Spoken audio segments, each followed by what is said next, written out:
दोस्तों, मैं यानी गोयल आज आपके सामने फिर से एक नए बिंदु के साथ उपस्थित हुआ हूँ। उम्मीद करता हूँ कि आप सभी अच्छे होंगे। आज का विषय है भिन्न की संकल्पना तथा गणितीय संक्रियाएँ। दोस्तों, भिन्न को हम P/Q के रूप में लिख सकते हैं। किसी भी भिन्नात्मक संख्या को P/Q के रूप में ही लिखा जा सकता है, P/Q के रूप में, जहाँ Q कभी 0 नहीं होता है। ये भी जानिए कि P अंश है तथा Q है। ठीक है दोस्तों, देखिए जैसे हमने उदाहरण लिखा है 3/5, 5/2, 6/5। ये सभी क्या है? भिन्नात्मक संख्या है। अब आते हैं हम भिन्नों के प्रकार। ठीक है दोस्तों, तो सबसे पहले आता है साधारण भिन्न।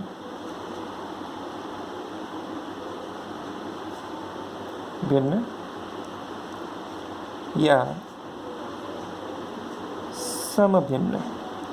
ठीक है दोस्तों, साधारण भिन्न या समभिन्न।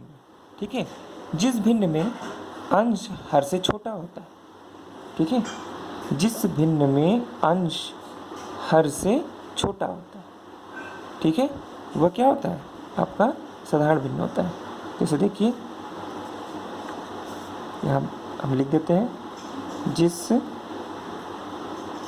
भिन्न में अंश हर से छोटा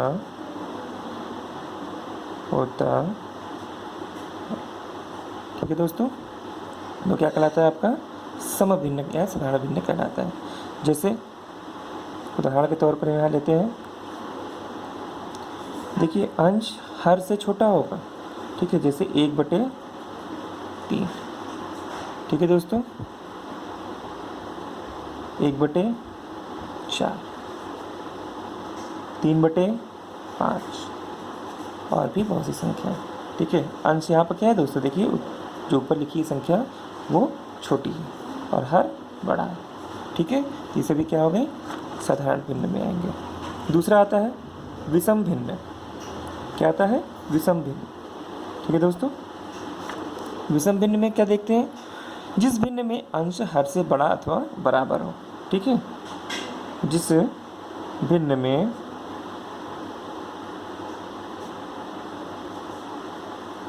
अंश हर से बड़ा तथा बराबर हो। ठीक है दोस्तों, जैसे उदाहरण देख लेते हैं। यहाँ पे उदाहरण देखिए, यहाँ पे उदाहरण हमने दे रखा है। यहाँ पे उदाहरण दे रहे हैं, जैसे 7/3, 4/3। ठीक है दोस्तों, 5/2 और भी बहुत सी संख्या। ठीक है, आगे बढ़ते हैं, तीसरी संख्या देखते हैं। तीसरा प्रकार जो आता है वो आता है मिश्र भिन्न। ठीक है दोस्तों, मिश्र भिन्न जैसा कि हम जानते हैं, जो सही बटे के रूप में लिखा जाता है। ठीक है, होल फ्रैक्शन जिसे हम बोल देते हैं, मिक्स्ड फ्रैक्शन। ठीक है, इसको क्या कहते हैं? इसमें क्या होता है? जब कोई भिन्न पूर्णांक संख्या और साधारण भिन्न को मिलाकर लिखी जाती है। ठीक है, जब कोई भिन्न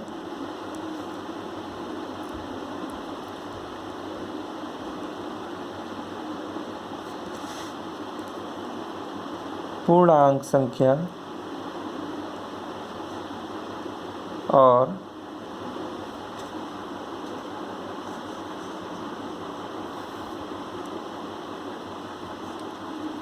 साधारण भिन्न को मिलाकर लिखी जाती है।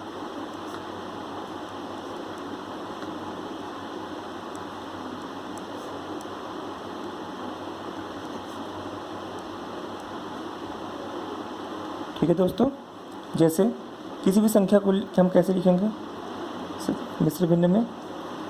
3 से ही 2/5। ठीक है दोस्तों, ये आपका मिश्र भिन्न है। ठीक है, इसके अलावा हम इसे ये भी कर सकते हैं 3-2/5, इसे ऐसे भी लिखा जा सकता है। ठीक है, कोई भी संख्या अगर इस तरह से लिखी हुई है तो वो मिश्र भिन्न में लिखी हुई है। ठीक है दोस्तों, 2 सही 5/4। ठीक है दोस्तों, और भी बहुत सी संख्याएं।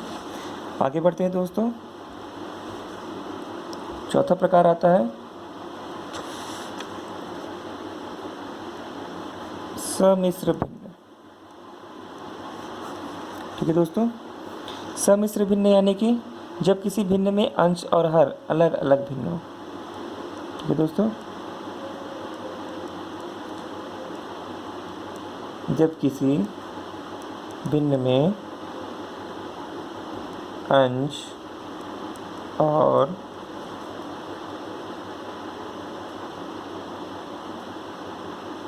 हर अलग अलग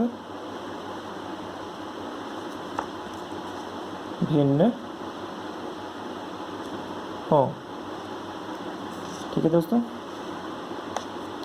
अलग अलग भिन्न हो। ठीक है, अलग अलग भिन्न से क्या मतलब है, जैसे कोई भी संख्या हम लेते हैं 3/5। ठीक है, इसके पूरे के बटे अगर हम लिख दें 7/2। ठीक है दोस्तों, ये एक भिन्न हो। किसी भिन्न में अंश और हर अलग अलग भिन्न हो। अंश और हर अलग अलग भिन्न है, अंश हर से मिलकर के ये एक अलग भिन्न बन गया, ये एक अलग भिन्न बन गया। दूसरा एक और उदाहरण ले लेते हैं 2/5 बटे, ठीक है, पूरे के बटे 4/3। ठीक है दोस्तों, पांचवा आता है आपका इकाई भिन्न।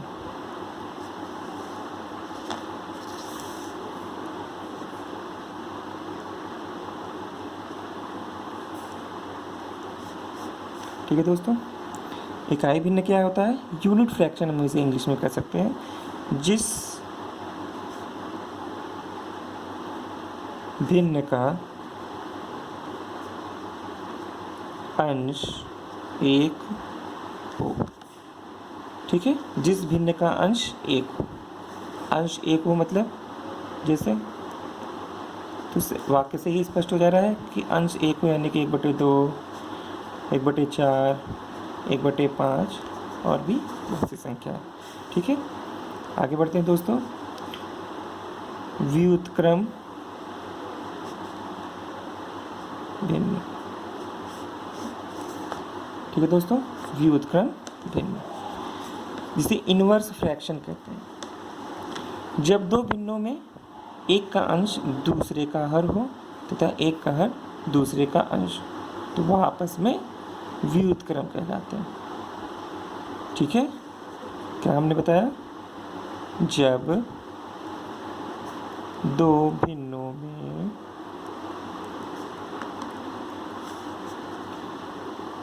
एक का अंश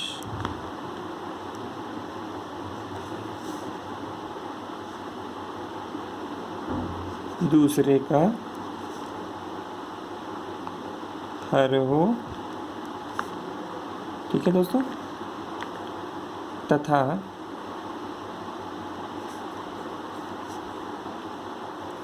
एक का हर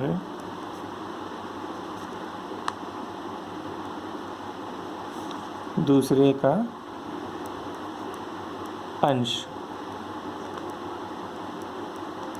ठीक है दोस्तों, जैसे इसे व्युत्क्रम भिन्न इसलिए कहा गया है जैसे 3/4 लिखा गया। ठीक है, तो 3/4 का व्युत्क्रम भिन्न अगर हम देखते हैं, ठीक है, यानी कि हम इसको क्या कर देंगे, रिवर्स कर देंगे, तो ये आ जाएगा 4/3। ठीक है दोस्तों, आगे बढ़ते हैं। समान हर वाली संख्याएं यानी कि समान हर भिन्न यानी कि जैसा कि नाम से स्पष्ट है, जिनके की भिन्न क्या हो, जिनके हर, जिन भिन्नों के हर समान हो। ठीक है, जैसे 2/5, 3/5, 7/5 और भी बहुत से। ठीक है, इन सभी में क्या है, हर समान लिखे गए। इसके अलावा दोस्तों एक और मुख्य बिंदु आता है असमान है, इसलिए हमने 7वां नंबर यहाँ से इरेज कर दिया आपको समझने के लिए कि ये अलग बिंदु में है, असमान हर भिन्न।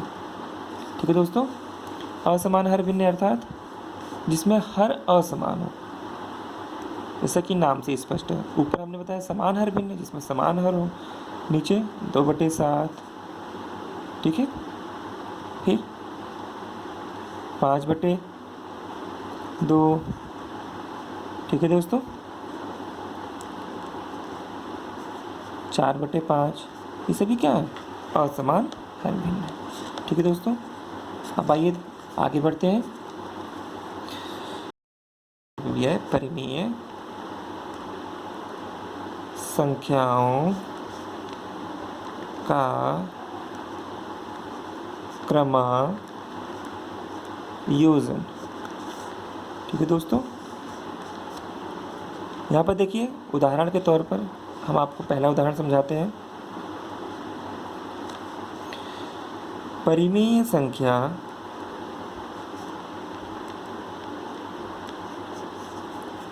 -5/4 और 7/9 में कौन बड़ी है। तो जैसे यहाँ लिखा है -5/4, ठीक है, और दूसरे में लिखा है 7/9। हम ऋण का चिन्ह कहाँ लगा देंगे दोस्तों, पर लगा देंगे, ठीक है, या बीच में लगा देंगे। अब देखिए यहाँ पर नीचे दूसरी पहली संख्या में, इस संख्या में आपके एक संख्या में आपका हर 9 है और एक संख्या में 4 है। ठीक है दोस्तों, तो हम एक संख्या में यहाँ पर गुणा करते हैं, जो पहली संख्या है उसमें ऊपर और नीचे मतलब अंश और हर में हम 9 का गुणा कर देते हैं। ठीक है दोस्तों, क्योंकि 9 से गुणा करने पर ये 9 चौक 36 हो जाएगा। और उसी तरह से हम नीचे भी यही प्रक्रिया अपनाते हैं और नीचे की संख्या में 4 से ऊपर और नीचे गुणा कर देते हैं। ठीक है दोस्तों, तो -5/9 -45/36 और 7 चौक 28, -7/4 लिखा हुआ है तो -28/36। तो ठीक है दोस्तों, हम यहाँ देखते हैं कि -45/36 और -28/36 लिखा हुआ है। तो इसमें सबसे बड़ी संख्या जो लिखी हुई है बाईं तरफ देखना है, तो बाईं तरफ में सबसे पहले -28 आएगा, बाद में -45 आएगा। इसका मतलब कि -28/36 बड़ा होगा। ठीक है दोस्तों, -28/36 देखिए बड़ा होगा। आगे बढ़ते हैं दोस्तों, -28/36 अगर बड़ा है तो इसका मतलब कि -7/9 बड़ा है और -5/4 का छोटा है। तो यही आपका आंसर हो जाएगा दोस्तों। देखिए आरोही क्रम का मैं प्रश्न लिख रहा हूँ, आरोही क्रम। ठीक है, आरोही क्रम को हम क्या कहते हैं, बढ़ते क्रम या घटते क्रम। आरोही क्रम को हमेशा बढ़ते हुए क्रम में कहते हैं। ठीक है, कि संख्याओं को हम बढ़ते हुए क्रम, तो यहाँ लिख दे रहे हैं बढ़ते क्रम। आरोही क्रम को बढ़ते हुए क्रम कहते हैं। ठीक है दोस्तों, अब देखिए आगे बढ़ते हैं। प्रश्न है आपका या उदाहरण आप लिख देते हैं यहाँ पर, उदाहरण। ठीक है दोस्तों, उदाहरण यहाँ लिखा हुआ है, परिमेय संख्या लिखी हुई है -7/9 -5/21 और 2/-3। हम इसे ही इन्हीं संख्याओं को हम आपको घटते हुए क्रम यानी कि अवरोही क्रम में भी बताएंगे। ठीक है, पहले आरोही क्रम में देखते हैं। हम पा रहे हैं कि पहले में आ गया आपका -49/63, दूसरे में -15/63 और तीसरे में आ गया -42/63। ठीक है दोस्तों, अब आगे बढ़ते हैं। देखिए अगर हम इसको अगर हम क्रम से लिखते हैं, किस क्रम में, बढ़ते हुए क्रम में लिखते हैं, तो सबसे पहले क्या जाएगा हमारा -49/63। ठीक है दोस्तों, माइनस में है इसलिए सबसे जो यहाँ पर सबसे बड़ी संख्या है सबसे छोटी देखते हैं, उससे बड़ा -42, सॉरी दोस्तों, -42/63, और उससे बड़ा आता है आपका -15/63। इसी क्रम को हम फिर से हम जो संख्या दी गई थी हम उस क्रम में लिखते हैं। -7/9 सबसे छोटा है, उससे बड़ा -5/21 है, और उससे बड़ा आपका -2/3 है। ठीक है दोस्तों, यही आपका उत्तर है। ठीक है, इसी को अगर हम आरोही क्रम में कर सकते हैं कि अवरोही क्रम में लिखेंगे। सारे प्रोसेस सब कुछ यही रहेगा, सिर्फ इनके जो क्रम है, अंकों जो संख्याएं दी गई उनके तो क्रम यही रहेंगे, लेकिन उनमें करने के बाद जो उत्तर आएगा, यानी कि जो गुणा करने पर जो संख्याएं आएंगी उनके क्रम पलट दिए जाएंगे। जैसे कि यहाँ पर जो संख्याएं बढ़ते हुए क्रम में लिखी गई हैं वही संख्याएं पलट करके घटते हुए क्रम में आ जाएंगी। ठीक है दोस्तों, तो सबसे पहले अगर देखा जाए तो घटते हुए क्रम में कैसे लिखेंगे, सबसे पहले सबसे बड़ा क्या है -2/3, उससे छोटा -5/21, और सबसे छोटा क्या है आपका -7/9। ठीक है दोस्तों, यही आपका अवरोही क्रम होगा। जहाँ नहीं समझ में आए दोस्तों आप पूछ सकते हैं। आज की वीडियो में बस इतना ही, धन्यवाद। ठीक है, 3 त्रिका 9, 3 7 21 और 3 एकम 3, फिर 3 से जाएगा 3 एकम 3, 7 और 1। ठीक है दोस्तों, फिर 7 बार लेके जाएंगे 1, 7 एकम 7 और 1। अभी लस और मसा का भी मैं अगला वीडियो में बनाऊंगा दोस्तों, तो आपको बताऊंगा। 3 त्रिका 9, 7 63, जो लस आ गया आपका 3 × 3 × 7 बराबर 63। ठीक है दोस्तों, अब हमें 63 आने का मतलब क्या है कि हमें हर को आपको क्या बनाना है, 63 बनाना है। तो -7/9 में हम ऐसी संख्या गुणा कर दें कि यह 63 आ जाए नीचे। -5/21 में भी हम ऐसी संख्या गुणा कर दें कि नीचे 63 आ जाए, और -2/3 में भी हम ऐसी संख्या गुणा कर दें कि नीचे 63 आ जाए। ठीक है दोस्तों, तो हम आगे बढ़ते हैं। जैसा कि हम जानते हैं 9 7 63 होता है, तो हम ऊपर नीचे 7 से गुणा कर देते हैं पहली संख्या में। दूसरे में देखते हैं, जैसे 3 का गुणा अगर 21 में करेंगे तो 63 आ जाएगा, तो ऊपर हम नीचे 3 से गुणा कर देंगे दोस्तों, और फिर नीचे आता है आपका 21 या 63। ठीक है, तो हम ऊपर नीचे 21 से ही गुणा करेंगे। ठीक है दोस्तों, हमने 21 से गुणा कर दिया। ठीक है दोस्तों, यहाँ हमने 21 से गुणा कर दिया। आगे देखिए दोस्तों, हमने किया है, अब इसे हम एक क्रम में लिखेंगे। किस क्रम में, छोटे से बड़े क्रम में, क्योंकि हमें क्या लिखना है, आरोही क्रम में। ठीक है, तो हम -49/63, फिर -42/63, फिर -15/63। ठीक है दोस्तों, अब इसे हम उस संख्याओं में लिखेंगे जिनसे ये संख्याएं हमें प्राप्त हुई हैं, यानी कि इनकी मुख्य संख्या जो है, जो संख्या हमारे प्रश्न में दी हुई थी, -7/9, -5/21 और -2/3। ठीक है दोस्तों, यही क्रम आपका आरोही क्रम है, यानी कि बढ़ते क्रम है। ये आपका उत्तर हो गया। आगे देखिए दोस्तों, अगर हम इसे अवरोही क्रम में लिखना चाहेंगे तो कैसे लिखते हैं। अवरोही क्रम में लिखने के लिए हम इसी क्रम को हम पलट के लिखते हैं। सबसे पहले सबसे बड़ा क्रम, यानी कि कौन सा क्रम है ये, घटते क्रम में। घटते क्रम में लिखेंगे दोस्तों -2/3, -5/21, -7/9। ठीक है दोस्तों, ये आपका अवरोही क्रम में घटते हुए क्रम। ठीक है, आज की वीडियो में इतना ही। अगले वीडियो में हम कुछ और बिंदुओं के साथ उपस्थित होंगे। नमस्कार।